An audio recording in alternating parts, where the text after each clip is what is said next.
மிகுந்த தயாளமுள்ள மாதாவே, உமது திருக்குமாரனின் சிதைக்கப்பட்ட திரு சரீரத்தை உமது கன்னிமை கரங்களில் தாங்கிக் கொண்ட போதும், உமது தாய்மையுள்ள இருதயத்தோடு சேர்த்து அணைத்துக் கொண்ட போதும், மிகுந்த மென்மையும் கனிவும் நிரம்பிய முத்தங்களால் அவரை நீர் நிரப்பிய போதும், எப்பேற்பட்ட கசப்பு உமது திரு இருதயத்தை நிரப்பியது! இந்த வாக்கு கெட்டாத உமது மனக்கசப்பை பார்த்து என் பாவங்களுக்கு மன்னிப்பை பெற்று தந்துள்ள உம்மை மன்றாடுகிறேன்.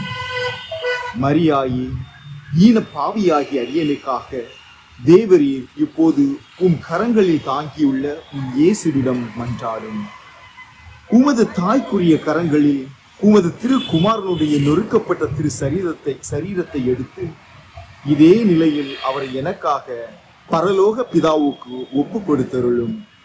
எனக்கு வரப்பிரசாதத்தையும் இரக்கத்தையும் அருளையும் எனக்கு பெற்றுத் தரும்படியாக இயேசுவின் துளைக்கப்பட்ட திரு இருதயத்தையும் அவரது திருப்பாடுகளையும் மரணத்தையும் உம்முடைய அளவிட முடியாத சகல வியாகுலங்களையும் அவருக்கு ஒப்பு கொடுப்பீராக. ஆமென்.